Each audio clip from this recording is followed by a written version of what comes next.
Welcome back, viewers. This is Dr. Maggie, and today we have a topic which is a follow-up of the first one, that was my struggle with addiction. So the guest, he's here, he will reintroduce himself again, highlighted some key issues concerning his personal experience on struggling with addiction. And he talked of a variety. He talked of sex addiction, gambling addiction, alcohol addiction, drug addiction, all manners of addiction, viewers. Today, he's going to tell us more. So welcome. Karibu. Thank you, Daktari. Yes. Thank you. Yes. Continue. Last time. I would say yes. I'm grateful for this session. I'm looking forward to speaking out in a way that is going to not only inform the viewer but help that person who is struggling or who has somebody there who is struggling in their own life. And I believe that is what God saved me for. Thank you. Karibu, karibu. Asante sana. Yeah, so last time you talked about a variety of addictions. Yes. So you're going to mention... Yeah. One of them, I would say that I was a polyaddict. Polyaddict meaning that I was addicted to a variety of addictions. Most of them were branching from my biggest addiction. Everyone has their top addiction. The one that they would say was the reason as to why these other ones came in. If you'd find an alcoholic can end up taking cigarettes because they found cigarettes while taking alcohol. An alcoholic can end up getting addicted to pool table because they found pool table while drinking alcohol. An alcoholic, most people addicted to alcohol are also addicted to brothels and women. It's very rare for them both not to combine. So you say most people addicted to alcohol. They will also be addicted to brothels. How are they connected? Because most of these alcohol is in these places. And the women are easily found in these places. Most of us want to you know, when you're in these dens, most of the people are struggling with ego issues, insecurity. And part of these people will make you feel like I belong. And that's why we are running into these places. Most of us have not been told I love you in our lives when growing up. So we run to these people who, theirs might be artificial, but at least it's a form of validation for that one night. And that's what you're looking for. In your case, I remember you telling us that you didn't have the love as a child. Absolutely. Yeah. Most of the people criticized and condemned me, and I also condemned myself. You also condemned yourself. Yes. And I hadn't received that awareness of who God really was. And part of our recovery program, we say we came to understand, we came to believe and follow a God of our own understanding. Okay. Like yesterday I was in a meeting at 1 p.m. and somebody said to me, my God is a he. His God is a he? Their God is what a does he. He mean? Their own understanding of God is a he. It's a he. That's when we get to the meetings with other people in recovery, that's not our idea. It's not our idea to come discuss who God to you is and this one, because it will break away from many people who run away because they have been chased from church and all that. So you come with your own understanding. As we go along, when you see the lives of people who have been transformed, now you'll be able to understand. Like for me, in the past, I used to understand that God is a judge, a bad judge who is out there waiting for me to fall and punish me, who doesn't care. But as I go on, I realize he's a father. So, Mark, you're going to talk about recovery in part after the break. No problem. But now tell us the dark world that you are exposed to. I will start with gambling. It's a dark world. I will start with now the casinos because they are everywhere in town specifically. And Mombasa, Nakuru. I don't think they are anywhere in Murang'a or any other towns. I think they are only in those 3 towns. Nairobi? For now.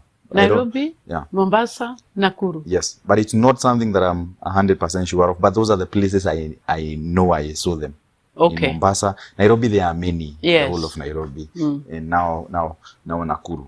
And the first time I entered into a casino was back in 2015. Some few guys I used to live in the hostels at the University of Nairobi. It was a certain hall. And we used to be like 4 seats or 4 in that hostel, in that room. And most of these guys were going somewhere at night. And I wanted to know, where are you guys going to? So I found that they were going into a casino, and the casino basically had 3 floors. The first floor, the third floor up there were slot machines where you place 100 bob or some amount to, and you place on the football only. Football matches, if Arsenal is playing against Man U, you place. Then second floor was a club, and some machines we call the table games, where there are roulette and the rest. Then down there were slot machines plus the roulettes. Okay. So I started gambling on the third floor. With the football? With the football alone. I had gambled a little bit when in first year at the university, and the first time I won, and I really wanted to know what is now casino. Yeah. Nobody had told me the dangers of gambling. So I knew the dangers of alcoholism based on what I saw in my family. So the first time I went out into a casino now, I realized that it was more advantageous than placing online, because online, some deductions had to be there by M-Pesa, deductions by these gambling sites when you win. But when it comes to the slot machines, you just place 100 but with no nini. So I saw it as a better option. So one day as we are going out of the casino, with one of my friends from the university, I was like, maybe we should just try to discover what happens here and Yes. And I found an old mzee close to the age of my grandfather. And I asked him what really happens here in the machines. And he told me, this is where we get money. I couldn't see beyond. It's like I was blinded by the devil not to see the many people there who are hungry. Some of them have not even showered for days. Some of them are just staying there. So is it like a kind of a room with so many people? Yes, gambling. And most of them have to even be chased away. By their families? The families, the casino themselves bans people. You know how when you have money, everybody will welcome you in the casino. When you have no money, you're being chased away. You're being chased away. Yeah. So gambled the first time and won. And went to the university telling people. How much did you win? I gave him 500, and then in a few minutes, it was 3K. And 3K is a lot of money when you're in the university. It's a lot of money when you're in school. And I went to the university telling people I have discovered where people get Range Rovers from and all this. Overnight. And most of the people came to the casino and they were like, no, this thing is not good. Yes. So when they were discovering it's not good for me, I didn't know that for me, I'm different from them. For them, they can say no and leave. For me, I am an addict. I have an addictive personality based on what my father was an addict, my mother is an addict, which makes me now scientifically 4 times more likely to become an addict more than them. Yes. This is one thing I didn't know. So after a short period of time, I was hooked. I couldn't get out. To gambling. I tried so many options to a point where I would sell a laptop I was given by my brother-in-law. My relationship with my family became deteriorated. Everything. I lost a lot to a point of going into the streets and all that. The worst thing now I did is discovering more casinos. Mark, just to put it, now you're a psychologist. Yeah. So how would you explain how someone gets hooked? Because even when you're losing, absolutely, you're even going to go and sell your shoes and everything. So as a psychologist, actually, it's something we were discussing yesterday, and we were discussing how somebody gets hooked. Because for me, it wasn't about money. Actually, there's a question we speak about in meetings. They are called Gamblers Anonymous meetings. I know they are anonymous. I don't have to mention them that much on social media. But what we do is that one of the questions we ask is, gambling basically a financial problem? And we say a big no. No. It's more of an emotional problem. I wanted viewers to hear that. It's more of an emotional problem. Yes. Once you start gambling and you get hooked onto it, remember there are functional gamblers. The same way there are people who are functional alcoholics. That they drink on weekend. Like I have somebody we used to study in school with. He drank the whole weekend and then lost a job on Monday. And from that day, he decided he will never drink on Sunday. And he has never drunk again on Sunday.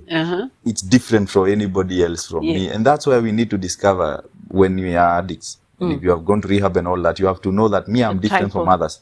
Once I gambled the first time, a chemical was released in the brain known as dopamine. Dopamine, yeah. It's called the feel-good hormone. Yeah. And it's the one that tells the brain that this feels good, please let's do it again. Let's do it again. And so the brain will be looking for that activity. Let's do it. Then it will get to a point where the part, I don't know whether it's amygdala or what. The part that is now supposed, There's a part, another part of the that is brain. supposed to produce dopamine Fully.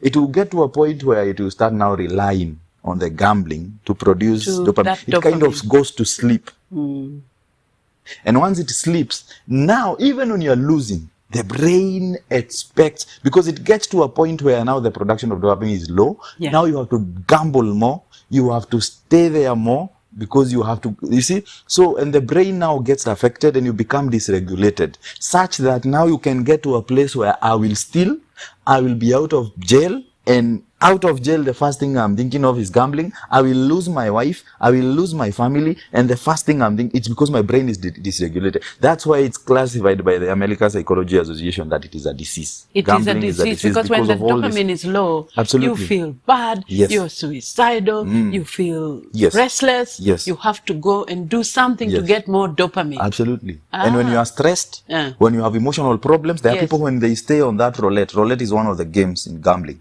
Once they stay there, table that goes round. Yes, yes. I saw a lady who became berserk, like mad completely because of gambling. They would come, think that they have placed money, and then they would see do like this, and when it's dropped, she's celebrating, and there is no money she had placed. Like gambling has hooked her that much. Okay, so back to your story. Yeah. So you got into gambling. Absolutely, yes. And gambling now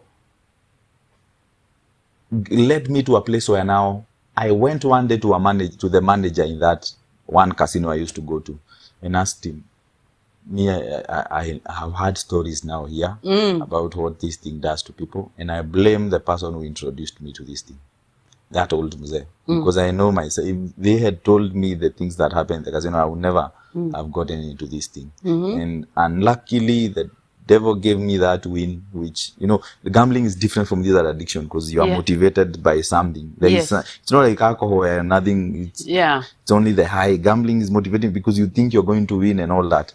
So that's Mzee advised me, quit this thing. It's dangerous. Even me, I'm a manager here and I've never placed a bet. Oh, are you hearing, viewers? The manager of the casino has never warned him to get away from that gambling. He himself had not even placed a bet. He has never, and he's an old Mzee. You're a young man. Even most of these people who run these casinos never gamble. So they know the badness. They know the danger. Absolutely. And no one will open a business to give you money. It's like you open a business and you are the one giving money and you're not receiving. So, and he advised me, the worst thing would be now you discover in other casinos. But I never listened. I started discovering other casinos in Westlands, Hurlingham, all these places. And that was the most dangerous point, because what happens now in the casino is that everything is free there. What do you mean everything is free? The drinks, food. If you want a taxi to where you're going to. Free? For free. But it's a way of luring people. You. So these are some of the ways which... Absolutely. Yeah. So as long as you gamble, they will give you whatever you need. Kwanza, if you have money, you will be received by these bouncers. You'll be given a special position. There are people who even play... VIP. Absolutely. There are people who play VIP tables. These are people who will lose millions of shillings in minutes. So the VIP table, they gamble in millions. The VIP table is cleared. It has a placard up there written VVIP or VIP. And sometimes you find a whole family, like the Indian family comes, and a whole family comes, and the only thing they're doing is gambling. So most of these people in the casinos are hooked. Oh, hooked already. Or they are getting to their journey. Or some of them are functional, but I haven't seen many functional gamblers. It's not like alcoholism. It's not there like are not many specific. Most of the people when they start casino, they will spend nights there. They only go sleep during the day a little bit, or they will spend like 3 days, because most of these casinos are 24 hours. Okay. Once you start losing money, that's when they will start devaluing you. They will start throwing you out. You will not be given these services. They are called services. Food, the drinks. What determines them losing the money? You mean getting, is it something I hear it is already set? Or it's already set, preset. You just place the money. There are managers, there are all these people. There is amount of, in these places you can't deposit money, but you can withdraw. Oh, okay. It's a way of making sure that, there are many times I won, and when I was about to leave, I went back again and lost everything. You lost all the money that you won. There was no win. I always say there was no win so for me. So the dopamine levels went crashing down. But the worst, we always say, in our program, we say that the worst win, the worst win, the biggest win to a gambler is a loss. And the biggest loss to a gambler is a win. Is a win. Because the win now kind of brings you back completely, even if you are about to quit. Yeah. There is no way I would have quit if I was always winning. Okay. It's because of going to the rock bottom place that I realized now I have to quit this thing and I have to do whatever it takes to get out of it. Okay. So what is the worst thing that happened to you? Okay. You before we talk about now sex addiction, what was the worst thing that happened, the final outcome of all this financial gambling? The final thing, I would say, stealing from my own mother. You would steal from your mom? When she was even on her deathbed. That's the last time I saw her. Living in the streets. I remember I'm a person who has even that degree certificate. Yeah. Not only living in the streets, suicide, trying suicide many times. You actually tried to commit suicide? More than 3 times. Once I took a overdose and stayed in the hospital for 2 days. Overdose of what? There were these prescribed drugs, psychiatric drugs, and I took an overdose of more than 30 tablets. But I don't even know how I survived. God saved your life. Absolutely. I had even taken a red rat one day. And selling every other thing, selling my house in a week. Okay. There are so many terrible things I did. You're going to tell us how you came out of it. Now, talk about the sex addiction, because some people don't believe it's something like sex addiction. It's there. What is sex addiction? Sex addiction is your way of reaction when it comes to sex. It's not normal. I would say, I think sex is for connection in a way that you have connected with somebody emotionally, mentally, spiritually, and all that. Now, the last part now is the physical part. Okay. But when sex now becomes an escape, a way of validation, that I validate you because we had sex together. Now that's where sex becomes a problem. And that's why it was a problem for me. It wasn't for connection. It was a way of running and escaping. Okay. I'm escaping the losses I've gotten from gambling, peer pressure, because that's why it started. That was my first time being in a strip club, because of peer pressure from, again, guys. I wasn't an affirmative person when I was there, because remember, I don't value myself. I have heard so many voices that I'm not good enough. So I will easily follow somebody who I feel like they are good enough themselves. And that's why I ended up following people to the strip club. And so there's strip clubs as well, and a lot of people have a lot of demonic activities in there. It's good we speak about these things to help somebody out there. They are so addictive. Yeah. They will drain you. They use the same algorithm as, I believe, as gambling, because they at night time they will have screens. They are portraying. Is it real people stripping or? At first, there's the screens. The screens. Yes. The screens have now the videos now of people naked and all that. And pornographic kind of? Yes, pornographic. Okay. Running through. Then they have the strip pole. On the strip pole, there are even shows where it's real sets and all that.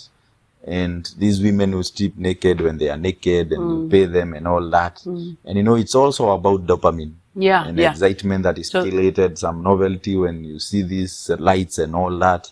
I've been studying a lot to understand basically why I ran into those places.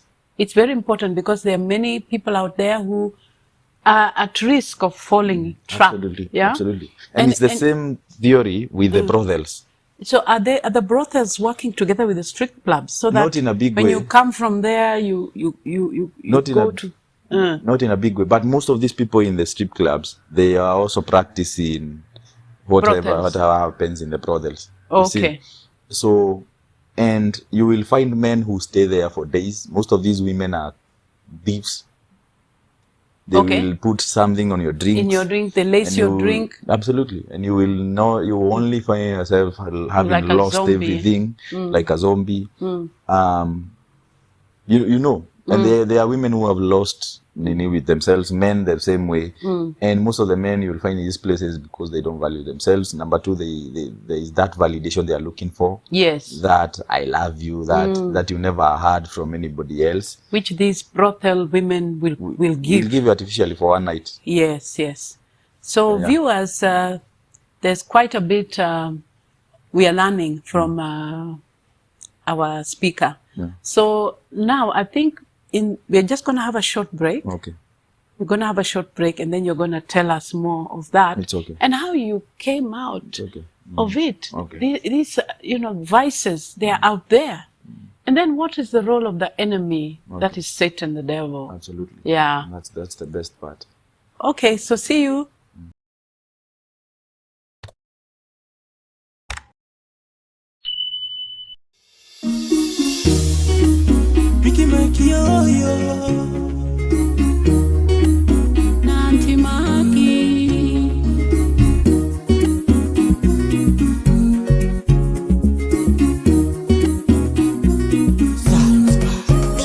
Nimetoka mbali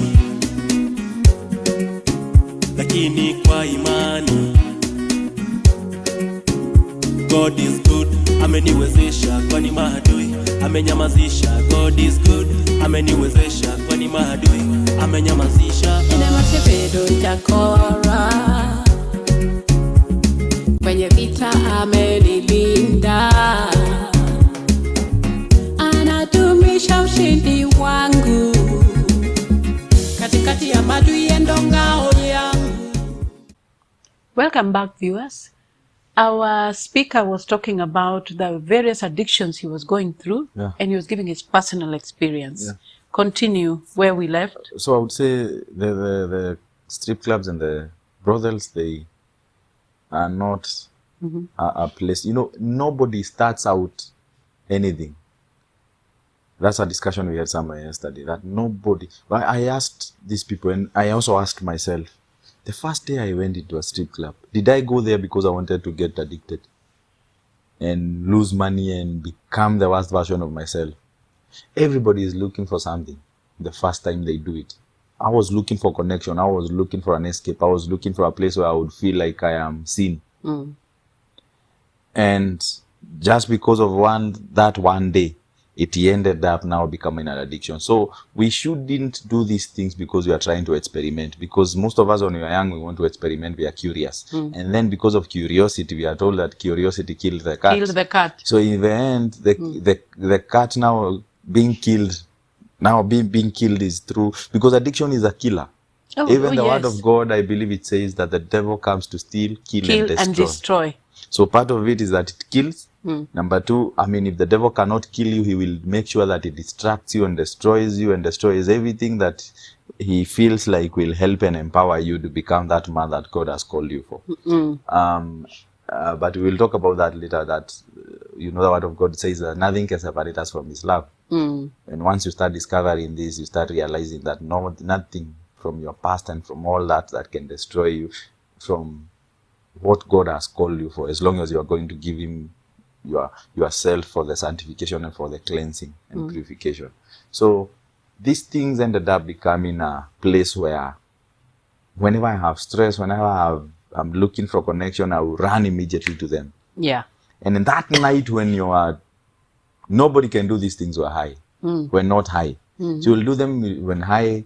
You will sleep with many women in a night. I will take medications, these sets medications where they give you drugs to... No, I will buy them. They are sold in River Road in the shops. Yeah. And these ones are not even supposed to be sold in the shops. So they can only sell to someone they know.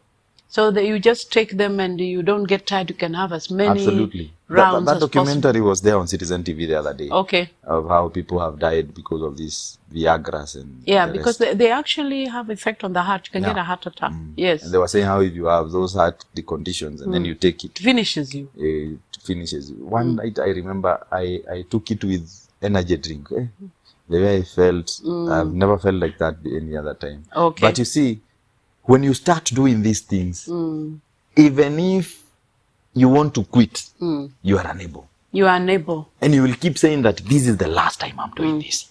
And every morning you are making resolutions. I promise and I swear. You will even tell these women, I promise and I swear I will not do it. The same women. And most of these women can discover somebody who has something. So they will be like, this is not your life. Yeah. You look to be a decent person. This is not a life. I remember one day somebody in the brothels. Yes. A manager came and called me. You brother, come. A manager of a brothel. Yes. Yes. They were like, I wanted to play pool table, and they were like, me, I don't want you to play pool table. You see, most of these people here, they don't have anything out of this life. They have given up and all that. But for you, at least you have something that you look can come like out. you had bright. You're I a had told graduate. him about my life and all that. So you look like something good can come out of your life. So you make it a point that you get out of. And that day I meditated on those words. And then I saw a testimony of a pastor in Kenya who says of his testimony how he used to be addicted to strip clubs. And one day, a lady in the strip club told him that, you don't belong to this life, get out of this life. So at times I believe that God even sends some angels in form of men who will come speak to us in a way. And he can't send somebody out there because we will not believe them because they have not been in our lives. Now he had to send somebody in the system already. In the system to who talk will to tell you, including the manager of these clubs. And he's a manager who wants money. Yeah. And who wants customers, but he doesn't want you in that place again. It must be just testimony, how God was following you, God was reaching out to save you. Absolutely. And deep inside me, I kept feeling that this is not my life. I remember 31st. Yeah. 1/31st, I was going into one brothel to another. Of which month? Of 2022. I was going from December, one brothel. am I required? December 31st. Oh. I was going from one and I was feeling like, man, then I want to get out of this life. Now then before the morning now fast when my mom died, that night I kept going from church to church. I could feel that I needed something. You were empty, you needed something. You see? And when going to addiction and all these things, it's because every human being is looking for some meaning.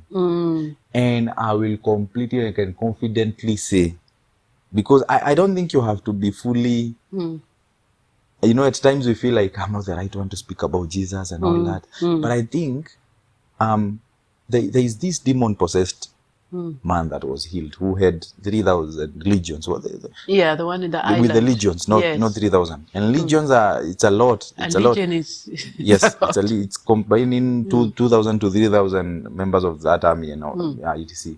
And was he the one who was told? Many people Jesus used to heal them and told them, don't go speak about whatever has happened.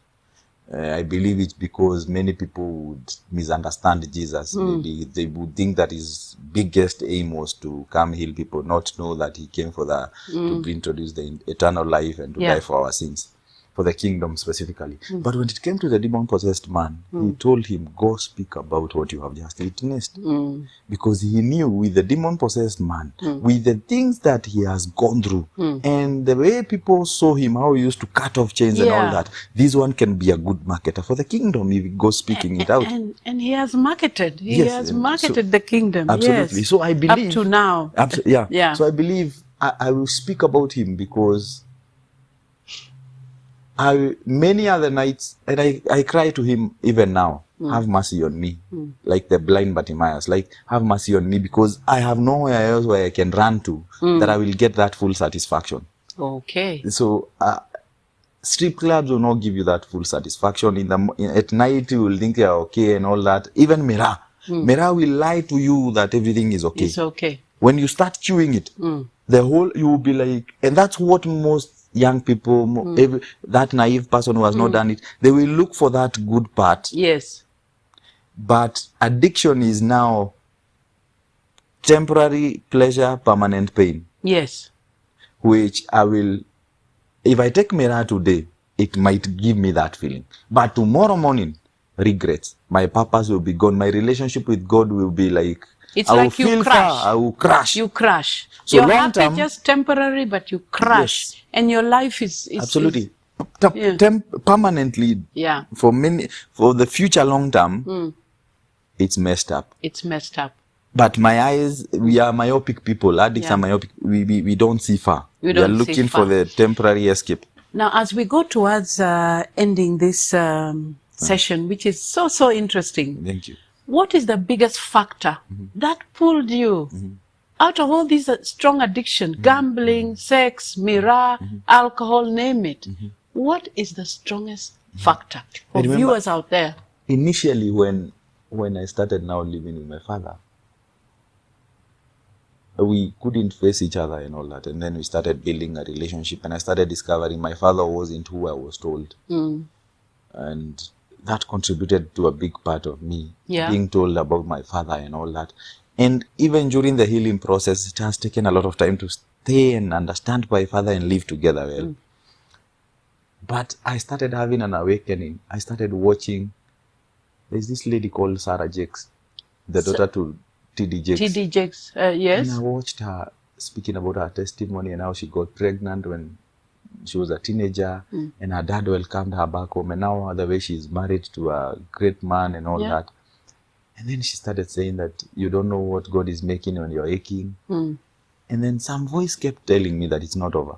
Because for me, I kept thinking, it was an awakening that kept on coming. Yes. That this is not over. And that awakening has been driving me all along. There was a time now I got into church, and then I realized that most people in churches, the churches I used to go to, most of them, they are not really after Jesus. They are not discipleship. Most of these, they are not really after Jesus. I'm glad it's better to say the truth. Absolutely. They are not really after Jesus. It's I mean, I think when Jesus said that he's coming, the devil is coming, because he called him the ruler of the world. Yes. So he has ruled many places. Many places might have started in search of souls. Yes. But along the way, it became about, I was even in a committee where we would suggest leaders to come speak to us from other churches, and the leader of the church would be like, they will come steal our followers. And I was like, so you are after them stealing followers, not about feeding your people. Feeding your people. Yeah. And I started looking for a place.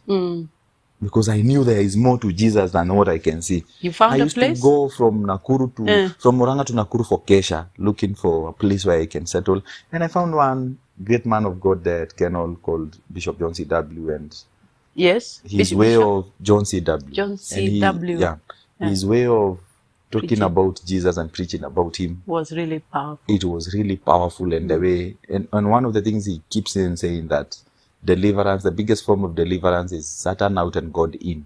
Satan out and God in. Wow. And God is light. Yes. Light is knowledge now, because the more you feed yourself with knowledge, the more darkness continues to come out. And that has been the form of deliverance, and understanding that this is a process and it's a journey. Not everything. I mean, there are people who come to church and instantly they are delivered. But I'm speaking to somebody who went to church and they were not instantly delivered. Yes. They came into AA meetings or all these places, they were not instantly delivered.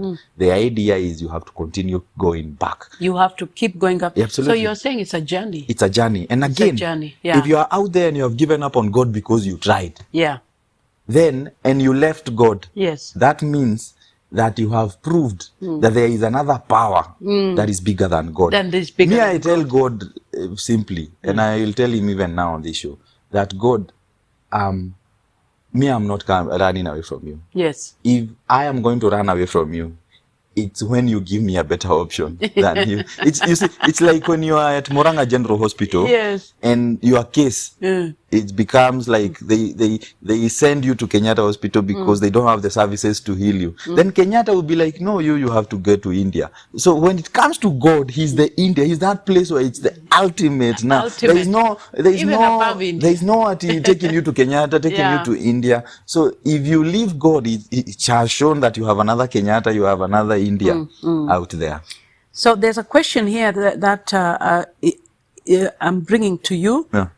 What made you decide, at what point, that I've got to fight this addiction? What happened? At what point did you realize you just had no choice? I would say initially it was just an awakening. I was in a place where I had given up. If there is, it's like Lazarus, the people, they were like, was it Lazarus or there's Jairus' daughter, whom somebody from Jairus' household came and told Jesus, no need for going there. She has already died, and they were laughing. They were laughing, and they told Jesus, why should she has already died, so no need for disturbing Jesus. Me, I was that case. Where everybody is like, Mark, it's over for him. He's like his uncle, he's like his father, his life is gone. He will die like the mother who was an alcoholic and all that. And I had believed these words too. I had numbed every other feeling. So what made you decide, no, I've got to, it's either When I started seeing that Jesus has love, and I Yes. started realizing there is love, there is life beyond the life I knew and the one I okay. used to live. And again, I used to know deep inside me. I always, from when I was young, I Yes. kept telling my mother, me, I'll become a pastor. That's what I used to do. These are things I am starting to realize. There is a back. person I used to date I used to tell them, I used to see people like Dr. K.N. Jacob, who is the Yes. speaker, a very amazing speaker, who Yes. speaks about Jesus and all that. And another one called Benjamin Zulu. I used to watch them and I was like, something inside me. I used to even go to their shows at KICC and I used to admire what they are doing. So inside me, I would even see myself being interviewed by these media professionals, even in that life. And I knew that something inside me So something inside was refusing you to quit. was planted, Absolutely. and something inside of you pulled you to watch T.D. Jakes' daughter, to watch these people, to read, and the love of God. Absolutely. You realize the love of God was there. Absolutely. And that's why I always say, So the key factor is God. the key factor is God. Spiritual.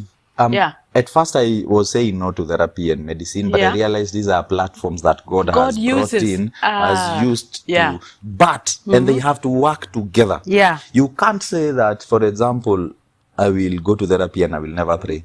Never pray. And then they work together, isn't it? They work together. Yes. I can't leave the other, but I can't worship any other thing apart from God. God, yeah. All these are systems now to help me to discover God better.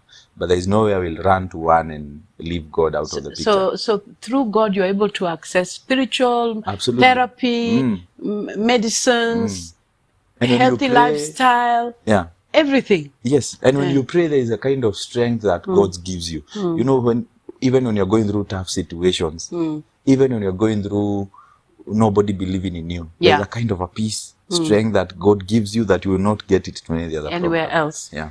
And now how would you describe freedom now from addiction now? How would you describe being free from compare yourself now and when you are addicted? Absolutely. How does it feel? Because the guys there want to hear. I would say, how are you feeling?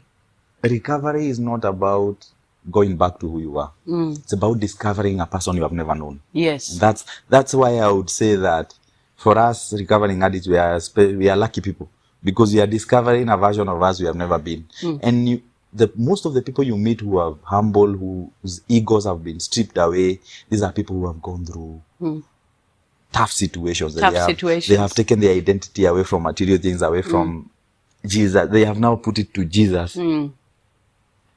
And they have fulfilled that verse that said that they looked unto him and they were radiant and their eyes were never put to shame again. So one of the most amazing things in recovery is being able to sit with yourself, being able to go through life the way a normal human being is supposed to go through life without running away. Yes. Freedom of having genuine friendships. Yes. Genuine friendships that I have a friend I can call. Like I called one yesterday evening and I was like, today I felt this way emotionally. I have anxiety and all this. And I will call them and we will speak for hours. We will speak sometimes for minutes. Sometimes I will meet them. It's not like the old relationships where it was all about what can I bring. And when you are having nothing, nobody wants anything to do with you. There are friends who will buy you alcohol, but they will never, when you say that you are hungry, they will never pick your calls. Those are the friends now from my old life. These are friends when you are arrested, they don't know you. Yeah. During my mom's burial, they came when she win Mirai, and they came in when the money they had contributed, they had taken from people in the street, they spent it when coming. So, and then I started realizing that these are the friends I really want in life. But when it comes to recovery, you meet people now who have Genuine lost a lot. friends. And again, when even in church, you might not find, there are many people there. Church is a place of sick people. So if you go there with the mentality that everybody is okay, but the people now. Sorry, what do you mean? Church is a place of sick people? It's a hospital to me. Church, yes. yeah. That's why when I hear people saying that I left church but I didn't leave God, it's not a good way to describe. That's you talk of spiritually sick people. Yeah, there are people who are not. Most of the young people are saying that I left church, but I haven't left God. But so, which means now the same God says that you obey Him fully, and in His Word He says, "Do not forsake the fellowship of brethren." So that's just another. But I'm just trying to say that there's a kind of freedom, there's a kind of acknowledgement that like today, when I woke up in the morning and I was so grateful, I wrote 10 points that I was grateful for. I'm supposed to write 24 now. Every day I have to add one, and now I've gotten to 24 things I'm grateful for. And I'm realizing That's part of your recovery it's part of program. a morning routine that I have to routine, do. yes. A gratitude list. Gratitude now list. I'm on number 24. Yes. And once, I had this story where some guys in a train went kidnapping people Yes. on the bus stops, on Yes. those train stops, those A true places. story. Yeah, Yes. a true story. And then they saw that lady, and these kidnappers started fighting. We will kidnap him. Then the other ones were saying, no, we will not kidnap them. And then the other ones who had been kidnapped now are watching the kidnappers. And then all of a sudden the train bypassed this lady. Yes. So the lady in her heart maybe was complaining, why is this bus, why did this train not stop? Why is life so unfair? Not knowing that she already has something to thank God that she has not been kidnapped that day. Yeah. But she couldn't see. She couldn't see. She couldn't see that. So in a big way, recovery has taught me to be grateful for small things. Like I can wear socks. Yes. I have somewhere to sleep. And you have genuine friends to talk to. I have genuine friends. So, Mark. Yeah. Wonderful, wonderful. Thank you, because I believe God is using you. Amen. There are guys out there. Yeah. Sometimes this information you will not be able to easily access. Yeah. But you have worn those shoes, and you have come out of that. You're in the process of coming out. You have actually come out of the shoes. Yeah. But it's a journey. Yeah, so what is your main parting shot as we finish? My main parting shot, I have to think about I know that. you have been giving them in doses, like... my main parting shot is, you're worthy of love and healing. At times, because of the mistakes we have made, because of the people we have been, at times we feel like we are not worthy of love and healing. Yes. I used to be that person. I remember last year, and I was telling my therapist the way I feel good, the way I've never felt this way. And part of me was telling me that even after a few days, I will be back to the old me. I know I'm not worthy of this healing. I've messed up too many times. That voice sometimes still comes, like you still go back. You have gone back many times, but you have to realize that, like now, you're not the man who used to be there back then. Give yourself grace. Give yourself permission to even continue improving and becoming that person you have never been. Because we are all trying to become people you have never been. It's not like we were there back then and then we have come to live again. Yes. So give yourself grace to heal. Grace to become that person whom God has called you to be. It doesn't matter where you grew up in, because most of the time you are a product of the voices we had when we were growing up. And once you start realizing that most of these things were lies, most of these things were not who we are, and you start debunking them and realizing that it's a journey, it's a process, and give yourself to the process. And remember, the glory is not in never falling. The glory is in rising up every other time you fall. And persistence is failing 19 times and getting up on the 20th and succeeding on the 20th time. And lastly, I have this quote that I would like to say, that what lies behind us and what lies ahead of us are tiny matters compared to what lies within us. Thank you. So discover what lies within you. Absolutely. And God is there and is there in you. Yeah. And remember that addiction is the devil's domain. Absolutely. So viewers, please remember to watch part 1 of this series. And this flows quite easily with the part 1, so that you can reach out, not for yourself only, but also to help a friend. So thank you. Bye.